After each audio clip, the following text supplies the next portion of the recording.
మిత్రులారా, కామ్రేడ్స్, ఇవాళ భారతదేశంలో జరుగుతున్నటువంటి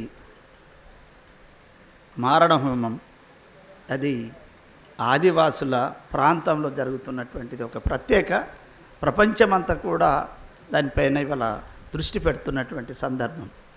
ఈ సందర్భంగానే కామ్రేడ్స్ మరణాలు, వారితో పాటు శాంతిమూకులైనటువంటి శాంతిగా ప్రకృతిని ప్రేమించేటటువంటి ఆదివాసులపైన ఆదివాసులను చంపుతున్నటువంటి ఈ వ్యవస్థలో మనం ఇప్పుడు మాట్లాడుతున్నాం. మిత్రులారా, కామ్రేడ్స్, ప్రపంచ సంపద అంతా కూడా ఆదివాసులది. భారతదేశ ఖనిజ సంపద కూడా ఆదివాసులది. దేశ సహజ వనరులు ఆదివాసులై, కానీ ఆదివాసి జీవించే హక్కు లేదు. జీవించలేనటువంటి పరిస్థితుల్లో ఇవాళ 77 స్వాతంత్ర భారతదేశంలో కూడా ఇవాళ ఆదివాసి బతకలేనటువంటి పరిస్థితులు ఉన్నారనేది ఇది నగ్న సత్యం. ఇవాళ రాజ్యాంగాలు ఉన్నాయి, ఇవాళ చట్టం ఉంది. ఈ రాజ్యాంగాలు చట్టాలు ఎవరి కొరకు అనేది మిత్రులంతా కూడా మాట్లాడడం జరిగింది. నేను అంతలో వెళ్ళలేను. కానీ ఆదివాసి మరణాలు, ఆదివాసి హత్యలు, ఆదివాసి గృహదానాలు ఇది మొదలు కాదు.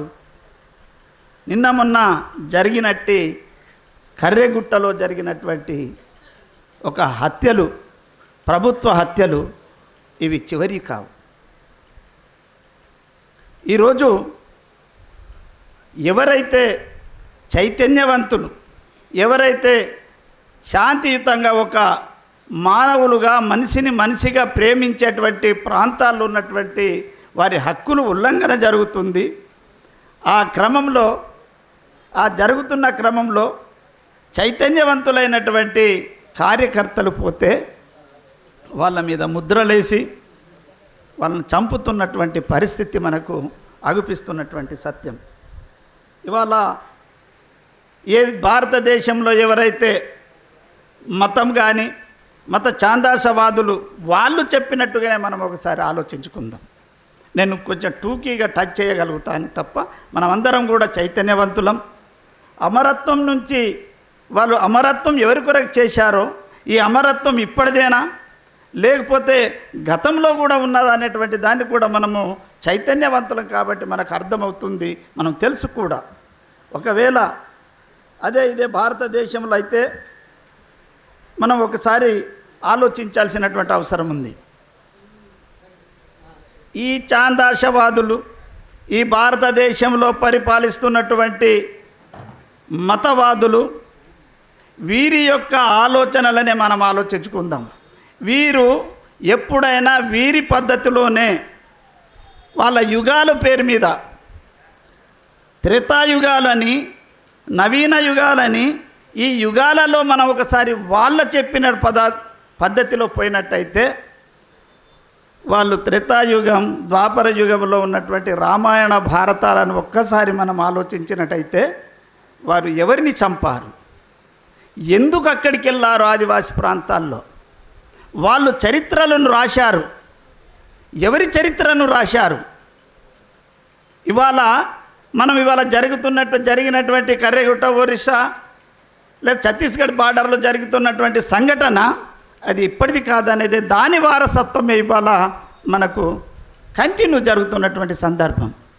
ఆ రోజు ఎవరైతే బయట నుంచి వచ్చినటువంటి పాశ్చాత్య దేశస్థులైనటువంటి రామాయణ భారతంలో ఆదివాసి ప్రాంతాలలో వాళ్ళ దగ్గరికి వెళ్ళి వీళ్ళకి అసలు తినేది కూడా తెలియనటువంటి ఒక దుర్మార్గులు వాళ్ళు అక్కడ పోయి పర్ణశాలల పేరు మీద, లేదా మాకు ఆదివాసి ప్రాంతాల్లో మాకు మార్గం చూపెట్టండి, మేము కాడు తప్పి వచ్చినటువంటి అనేటువంటి ఒక పేరు మీద ఒక దానికి అంతం లేనటువంటి కథల రూపంలో రాసి అక్కడున్నటువంటి ఆదివాసుల మధ్య ఉన్నటువంటి తగాదలతోటి ఆదివాసులకు ఘర్షణ పెట్టి చంపి ఇవాళ ఇతిహాసాలుగా వాళ్ళు చప్పట్లు కొడుతూ సంబరాలు చేస్తున్నటువంటి పరిస్థితి ఈరోజు కూడా సాగుతుంది.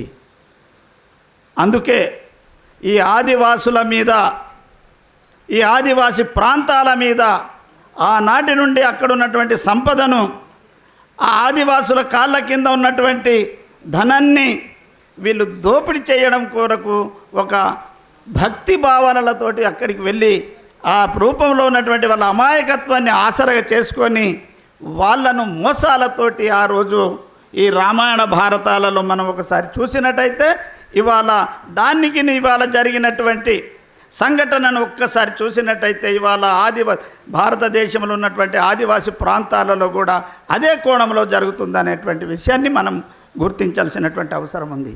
అందుకొరకే ఈ ఒక నెల రోజుల క్రితమే అయ్యా ఇక్కడ మారణ హోమం ఇది ఒక ప్రజాస్వామ్య దేశం, ఈ ప్రజాస్వామ్య దేశంలోనైనా ఆదివాసులకు ఒక బతకనివ్వండి.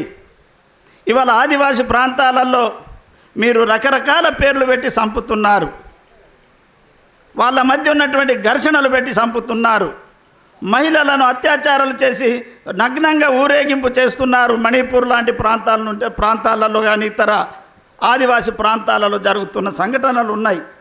మరి ఇదంతా కూడా మేము మా పక్షాన, ఆదివాసుల పక్షాన మాట్లాడుతున్నటువంటి గొంతులను, మాట్లాడుతున్నటువంటి కార్యకర్తలను, మాట్లాడుతున్నటువంటి ఆదివాసుల పక్షాన ఉండి వీళ్ళను మనుషులుగా గుర్తించండి అని వాళ్ళ పక్షాన ఉన్నటువంటి కార్యకర్తలను, ప్రజానాయకులను, ఆదివాసీల యొక్క మార్గదర్శకంగా వాళ్ళ యొక్క హక్కుల కొరకు రాజ్యాంగబద్ధంగా మాట్లాడే వాళ్ళను పేర్లు పెట్టి చంపుతున్నారు. సల్వాజుడుంలని ఇవాళ కొత్త కగార్ పేర్లతోటని, అంతకుముందు ఉన్నటువంటి ఇంకో పేరని, అంటే నీవు యుద్ధాలు చేసేటప్పుడు ఏమో పేర్లు ఉండవు. మొన్ననే పాకిస్తాన్కును భారతదేశానికి జరిగినటువంటి యుద్ధంలో 3 రోజులకే 4 రోజులకే శాంతి చర్చలు. అంతర్గతంగా మేము 70 సంవత్సరాల నుంచి భారతదేశంలో జరుగుతున్నటువంటి ఆదివాసుల యొక్క ప్రాంత విముక్తి కొరకు, ఆ ప్రాంతంలో ఉన్నటువంటి వాళ్ళ యొక్క హక్కుల కొరకు, రాజ్యాంగం ఇచ్చినటువంటి హక్కుల కొరకు మాట్లాడితే నీకు మాట్లాడదాం రెండయ్యా, మా సమస్యలు ఏముందని మాట్లాడితే మీకు శాంతి చర్చలు మాత్రం భారతదేశంలో ఉన్న వాళ్లకు ఈ శాంతి చర్చలు పనికిరావు. నువ్వు ఇతర దేశాలకు, ఇతర అమెరికనో లేకపోతే ఇతర దేశాల వాళ్ళు వచ్చేసి వాళ్ళతో మీరు మిలాఖతై మాట్లాడితే అవి శాంతి చర్చలలో ఇతర దేశాల యుద్ధాలు ఆగిపోతాయి. అదే భారతదేశంలో ఉన్నటువంటి ఆదివాసి ప్రాంతంలో ఉన్నటువంటి సమస్యలు ఒక మనుషులుగా ఇవాళ అక్కడ ఉన్నటువంటి జంతువులకు నీవు ప్రాధాన్యత ఇస్తున్నావు. ఒక చెట్టునో, ఒక జంతువునో, ఒక ఏదైనా అడవిలో ఉన్నటువంటి ఒక ప్రాంతాన్ని, ఒక వనరులను కొట్టేస్తే అలా అక్కడ ఉన్నటువంటి మనిషికి నువ్వు జైలు శిక్షలు వేస్తున్నావు. అదే ప్రాంతంలో ఉన్నటువంటి ఆదివాసి, అదే ప్రాంతంలో ఉన్నటువంటి ఇదే భారతదేశంలో నీ వాళ్ళ ఓటుతో గెలిచినటువంటి ఒక వ్యక్తివి ఇవాళ వాళ్ళ సమస్య కొరకు అడిగితే మీరు చంపేస్తున్నారు. ఇదేనా మేము అడుగుతున్నది కూడా? ఇదేనా ప్రజాస్వామ్యం? ఇదేనా మనుధర్మం కూడా? ఈ మనుధర్మం ఎప్పటి నుంచి ఉన్నదో వీళ్ళు ఇంత గతంలో చెప్పాను. వీళ్ళు పూర్వం నుంచి కూడా మోసాలతోటి ఆదివాసులను చంపడమే వీళ్ళది ప్రధాన పని. వాళ్ళని చంపుతేనే వీళ్ళకు పుట్టగతులు. ఇవాళ ఇక్కడ ఉన్నటువంటి మన కాలకు మిత్రులు మాట్లాడారు, ఎందుకు చంపబడుతున్నారు, కామ్రేడ్స్ని ఎందుకు చంపబడుతున్నారు అని. వీళ్ళని ఇక్కడ ఉన్నటువంటి ఒక భావితరాన్ని గురించి విశాల దృక్పథంతో ఉన్నటువంటి వాళ్ళని చంపితే ఈ అమాయక ఆదివాసులను ఎవరు ఎంతమందిని చంపినా వీళ్ళని మాట్లాడలేరు. కాబట్టి మాట్లాడే వాళ్ళని చంపాలి.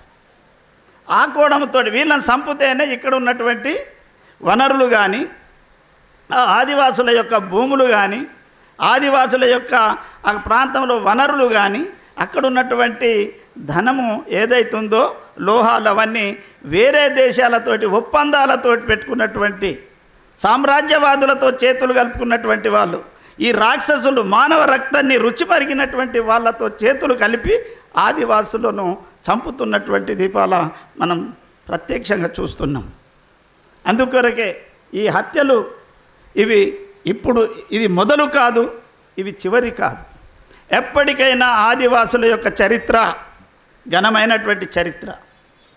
వీళ్ళు చరిత్రను చరిత్రగా చూడకపోతే, ఆదివాసి సమస్యలను సమస్యలుగా చూడకపోతే, రాజ్యాంగబద్ధమైనటువంటి హక్కులను వీళ్ళు గిట్ట ఆ రాజ్యాంగబద్ధంగా హక్కులను గిట్ట చూడకపోతే ఈ ఉద్యమము, ఈ పోరాటాలు వీళ్ళు ఎంతమందిని చంపినవి మరో రూపాంతరాలు వేరు చెందొచ్చు, రూపాలు వేరుగా ఉండొచ్చు, కానీ పోరాటాలు యథావిధిగానే జరుగుతాయి. మనం ఒక 100 సంవత్సరాల క్రితం చూసినట్టయితే మా ఊర్లో మా రాజ్యమని రామ్జీ గోండ్ పోరాటాన్ని ఒకసారి జ్ఞాపకం చేద్దాం. ముగ్గురు పరిపాలకులు, 3 రాజ్యాలైనటువంటి ఒక పక్కన బ్రిటిష్, ఒక పక్కన మరాఠవాడ, ఒక ప్రక్కన నైజాం ప్రభుత్వ సైన్యాలు ఉన్న రామ్జీ గోండ్ మా ఊర్లో మా రాజ్యం, మీరు మా ఊర్లో మాకున్నటువంటి రాజ్యాంగంలో మాకున్న సంస్కృతులు సాంప్రదాయాలు, మా ఊర్లో మా ప్రాంతంలో ఉన్నటువంటి వనరులు, మాకున్నటువంటి కట్టుబాట్లు మాకే దక్కాలి, మీరు ఎవరు అని ప్రశ్నించి గర్జించినటువంటి నాయకుల ఉద్యమ స్ఫూర్తి, ఆ వారసత్వాన్ని పుంజుకున్నటువంటి అదే కాలంలో అదే సమయంలో ఒక ఉత్తర భారతదేశంలో ఉన్నటువంటి బిర్సా ముండా పోరాటం కూడా అదే. బ్రిటిష్ వాళ్ళు చేస్తున్నటువంటి అగాడాలు, వాళ్ళు చేస్తున్నటువంటి దోపిడీలు, అక్కడ చేస్తున్నటువంటి ఆదివాసి ప్రాంతాల వనరుల దోపిడీ, మా వనరులు మాకు దోపు ఉండాలి అనేటువంటి క్రమంలో అక్కడ కూడా హత్యలే జరుగుతున్నాయి, హత్యలే చేశారు. ఆ తర్వాత జరిగినటువంటి కుమ్రం భీం పోరాటం, ఏ పోరాటమైన ఆదివాసి పోరాటాల్లో 40 సంవత్సరాల 60 సంవత్సరాల మధ్యన గ్యాప్ ఉంటుంది. ఈ 60 సంవత్సరాల్లో ఏదో రూపంలో మరొక రూపం వస్తూ ఉంటాయి.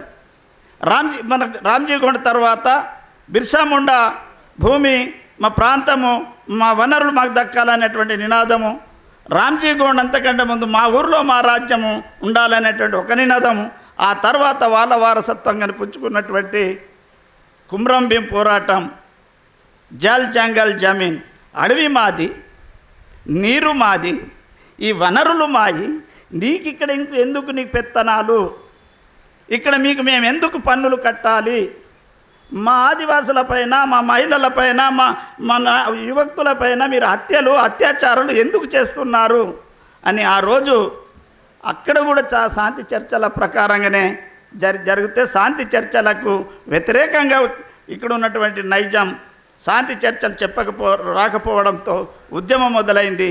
ఆ రోజు ప్రపంచంలో ఉన్నటువంటి మానవ వనరుల శాఖ వాళ్ళను, హైమండ్రాప్ లాంటి వాళ్ళని పిలిపించి అసలు ఏంటి, ఎందుకు ఆదివాసి ఉద్యమాలు మా ప్రభుత్వాల మీద తిరుగుబాటు జరుగుతున్నటువంటి రీసెర్చ్ చేసిన తర్వాత ఆ కోణంలో వాళ్ళు ఇచ్చిన రిపోర్ట్ ప్రకారంగా ఆ రోజు ఆదివాసులతోటి వాళ్ళకు కావలసినటువంటి హక్కులు కాపాడాలి, ఆ వలసవాదాన్ని రక్షించాలనేటువంటి ఆలోచన ఆ రోజు ఆనాటి ప్రభుత్వాలకు, ఆ ప్రభుత్వాలు ఆలోచించినాయి.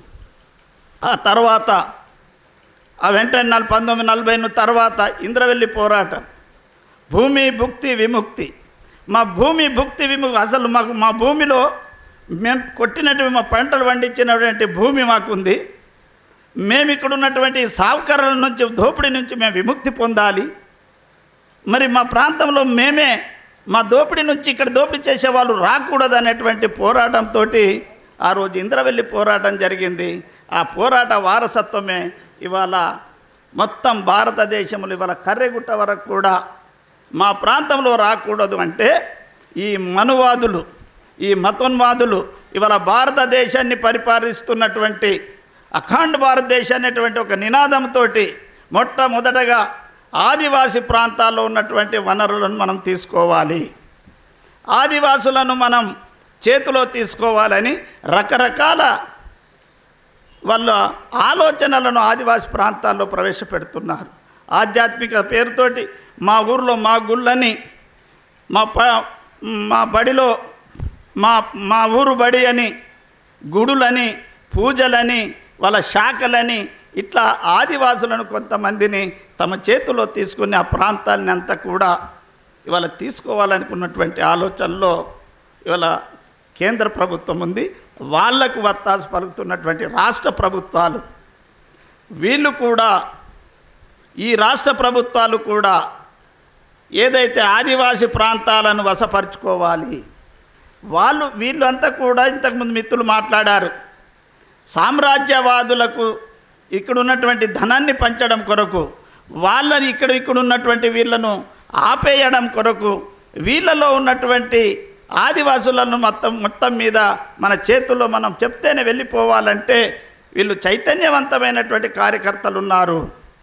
అదే ఒక మావోయిస్టుల పేరుతోటి, అదే ఒక నక్సలైట్ల పేరుతోటి ఎవరైతే కార్యకర్తలు ఒక చైతన్యం కలిగినటువంటి కార్యకర్తలను మొట్టమొదటగా చంపడం, ఆ చంపుతున్న క్రమంలోనే అక్కడ చైతన్యం కలిగినటువంటి ఆదివాసీ సంఘాల నాయకులను, ఆదివాసీ నాయకులు ఎవరైతే మాట్లాడుతున్నారో వాళ్ళను చంపడము, ఇవాళ మావోయిస్టుల కంటే ఆదివాసులను ఎక్కువ మందిని చంపడం జరిగింది.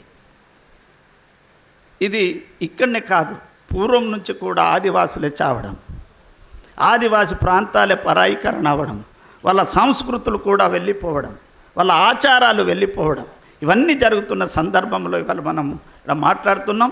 ఇదే క్రమంలో వాళ్ళు ఇంకొక దృష్టి పెట్టారు, పెద్దవాళ్ళు చెప్పారు, నెక్స్ట్ అర్బన్ నక్సలైట్ అని వాళ్ళని అర్బన్ నక్సలైట్లు అంటుంటారు, మనందరికీ తెలుసు. ఆ తర్వాత ఎవరికి వచ్చేస్తారు? ఉగ్రవాదులు. భారతదేశంలో మైనారిటీస్ అనే వాళ్ళు ఉండకూడదు, వాళ్ళంతా ఉగ్రవాదులు. ఆ తర్వాత ఎవరు? అంబేద్కర్ వాదులు. ఎవరైతే ప్రజాస్వామ్యాన్ని, రాజ్యాంగాన్ని రక్షిద్దామని ప్రశ్నిస్తారో వాళ్ళని ఖతం చేస్తారు. ఆ తర్వాత ఎవరుంటారు? ఇక ఇక్కడ ఉన్నటువంటి క్రిస్టియన్స్, వాళ్ళ వెంబడి పడతారు. ఆ తర్వాత ఎక్కడుంటారు? బహుజనులైనటువంటి బీసీలు, ఎస్టీలు అయితే అయిపోతుంది, బీసీల మధ్య ఘర్షణ పెట్టి వాళ్ళ వ్యతిరేకులనందరికీ కూడా ముద్రలేసి చంపే పరిస్థితులు ఏర్పడతాయి. కాబట్టి మిత్రులారా, మనమందరం కూడా అంత చైతన్యవంతులు ఎవరైతే ఇవాళ ఆదివాసుల కొరకు లేదా భారతదేశ భవిష్యత్ ప్రజల కొరకు, భవిష్యత్ మన వారసత్వం కొరకు ప్రాణాలు అర్పిస్తున్నారో వాళ్ళని మనం ఒకసారి వాళ్ళ వారసత్వాన్ని మనం ఉనికి పుచ్చుకోవాల్సినటువంటి అవసరం ఉంది. వారు ఎవరో బిడ్డలు, ఎవరో తల్లులకు ఎక్కడో పుట్టినటువంటి బిడ్డలు, అన్నలు, వాళ్ళు పోయి మూగజీవులైనటువంటి ఆదివాసుల దగ్గర వాళ్ళు చైతన్యం చేస్తే వాళ్ళను చంపుతున్నారంటే మనం ఖచ్చితంగా వాళ్ళ పక్షాన ఉండాలి. వాళ్ళు ఇన్ని సంవత్సరాలు, 50 సంవత్సరాల సాయుధ పోరాటంలో ఇవాళ ఆదివాసులు, ఆ ఆదివాసి ప్రాంతాలు ఉన్న కాడికి దాదాపుగా ఒక 50%, 50% అంతా కూడా మొత్తం ఓపెన్ కాస్ట్ల పేరు మీద, ఇట్లా ప్రాజెక్టుల పేరు మీద అనేక పేర్లతోటి ఆదివాసులందరినీ కూడా నిర్వీర్యం చేయడం జరిగింది, మాట్లాడే వాళ్ళని చంపడం జరిగింది. ఆ ప్రాంతంలో పనిచేస్తున్నటువంటి కార్యకర్తలను నేటికి చంపుతున్నారు. కాబట్టి మిత్రులారా, ఇవాళ మనం చూస్తున్నాం, ఆదివాసి ప్రాంతాలలో ఒక ప్రక్కన గుట్ట ఉంటుంది, ఒక ప్రక్కన అడవి ఉంటుంది, ఆ ప్రక్కన ఎక్కడన్నా ఒక ఆదివాసి జీవిస్తూ ఉంటే ఇవాళ ఒక జంతువుల పేరు మీద, జోన్స్ల పేరు మీద పెట్టి, ఇక్కడ అన్నలు ఉన్నారు కాబట్టి ఆ నక్సలైట్లకు వీళ్ళు సహకారం చేస్తున్నారు, అన్నం పెడుతున్నారు, ఇక్కడ చంపుతున్నారు. ఎక్కడైతే అన్నల యొక్క ప్రభావం తగ్గిందో, అటవీ ప్రాంతాలు తగ్గిన తర్వాత పోడు భూములు, ఇది మాది ఫారెస్ట్ భూమి, లేదు ఇది ఫారెస్ట్ జోన్ భూమి, ఒక టైగర్ జోన్ భూమి, ఎలిఫెంట్ భూమి, ఈ రకంగా పేర్లతోటి ఈ భూమిలో మీరు ఉండకూడదు.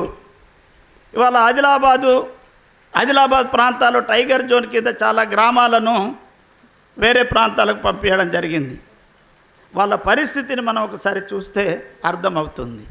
ఓపెన్ కాస్ట్ పేరు మీద ఆసిఫాబాదు, డోర్లి, ఆ ప్రాంతంలో ఉన్నటువంటి ప్రజలను, అక్కడున్న ప్రాజెక్టు కడుతున్నటువంటి ప్రజలను బయటికి పంపించారు. అక్కడికి మనం చూస్తే వాళ్ళ పరిస్థితి చాలా దయనీయమైనటువంటి పరిస్థితి. ఇవాళ ఆ టైగర్ జోన్లో ఆ పులి ఎందుకు చచ్చిందో ఎవరికి తెలియదు, కానీ అక్కడ పాపం పీవీటీజీలు ఉన్నటువంటి కొలామ్స్ వాళ్ళను మీరే చంపినరని వాళ్లకు నాన్ వేలేబుల్ కింద జైలుకు పంపిస్తున్నటువంటి సందర్భం. ఇవాళ అక్కడ ఉన్నటువంటి గుట్ట కింద ఉన్నటువంటి ఒక ప్రాంతం, ఒక ఊరిలో మీరు నక్సలైట్లకు వచ్చినప్పుడల్లా నక్సలైట్కి సహకరిస్తున్నారట. మీరు ఇంతమంది ఒకవేళ మీరు నక్సలైట్కి సహకరిస్తే మిమ్మల్ని మేము అరెస్ట్ చేసి జైలుకు పంపుతాము అంటూనే ఒకసారి వారు పోలీసులు కూడా వచ్చినప్పుడు వాళ్ళు ఒకళ్ళిద్దరు మాట్లాడడం జరిగింది. సార్, నక్సలైట్లు ఎవరో పోలీసులు ఎవరో మాకు తెలియదు, మేము ఎవరు వచ్చినా ఆకలి అవుతుందంటే మా దగ్గర అంబలి ఉంటుంది, గట్క ఉంటుంది, ఇస్తాము. కానీ మీరు ఇవాళ పొద్దంతా మా చుట్టే ఉన్నారు, తెల్లారే వరకు రాత్రి అంతా వచ్చి సాయంత్రం అయ్యే వరకు మళ్ళీ మీరే కాల్పులు జరిపి నక్సలైట్లు వచ్చిర్రని మా ఊరు పటేల్ని మీరు జైలుకు తీసుకెళ్తున్నారు అనేటువంటి క్రమంలో ఆ పటేల్ని ఆ ఊరి వాళ్ళను దాడులు చేసి కొట్టడం జరిగింది. అప్పుడు ఆ పరిస్థితుల్లో ఎవరైనా మాట్లాడితే మీరు నక్సలైట్కు సపోర్ట్దారులు, మీరు మావోయిస్టు సానుభూతి పరులు, మీరు ఆదివాసుల పక్షాన మాట్లాడుతున్నారు కాబట్టి ఇది మీరు మాత్రం ఖచ్చితంగా కేసులు పెట్టినటువంటి సంఘటనలు, అలాంటి కేసులలో నేను కూడా ఒక బాధితుడిని. చివరగా ఏం మాట్లాడిన కొంచెం ఏం చేసినా ఆ ప్రజలకు మనం సహకరించిన ఆ కేసులలో ఇరికించి రకరకాల మానసిక వేదనలకు గురి చేస్తున్నటువంటి సందర్భం మా ఊళ్ళో. సార్, పులులు వస్తాయి, ఇటు జంతువులు వస్తాయి, ఏవని మేము గుర్తించలేము అన్న వినే పరిస్థితిలో లేరు. కాబట్టి మిత్రులారా, మనం ఆదివాసుల పక్షాన మాట్లాడాల్సిన అవసరం ఉంది. ఆదివాసులను పూర్తిగా ధ్వంసం చేసేటువంటి కుట్రలో భాగం ఇది. వాళ్ళు ఏదైతే వాళ్ళ యొక్క చరిత్రలు, ఇతిహాసాలు, వేదాలు, వాళ్ళు ఇప్పుడు వల్లిస్తున్నటువంటి అఖండ భారతదేశం, ఇవన్నిట్లో ఒకదానికి ఒకటి లింకు చేస్తూ ఇక్కడున్న వనరులన్నీ కూడా బయట సామ్రాజ్య దేశస్తులకు అప్పచెప్తూ మనల్ని ఆదివాసి యొక్క రక్తాన్ని వాళ్ళు ఆ రోజు నుంచి ఈ రోజు కూడా రుచి మరిగినటువంటి ఈ ఛాందసవాదులకు వాళ్ళను నిర్మూలించే వాళ్లకు వ్యతిరేకంగా ఆదివాసి పక్షాన మనమందరం కూడా కలిసి మాట్లాడి వాళ్ళకు మద్దతు ఇద్దాం. అమరులైనటువంటి అమరులకు జోహార్లు అర్పిద్దాం. అమరుల త్యాగాలను మన భావితరానికి ఈ మరణాలు కావు, ఈ మరణాలు స్ఫూర్తిదాయకమని చెప్తూ ముగిస్తున్నాను. జోహార్ అమరవీరులకు.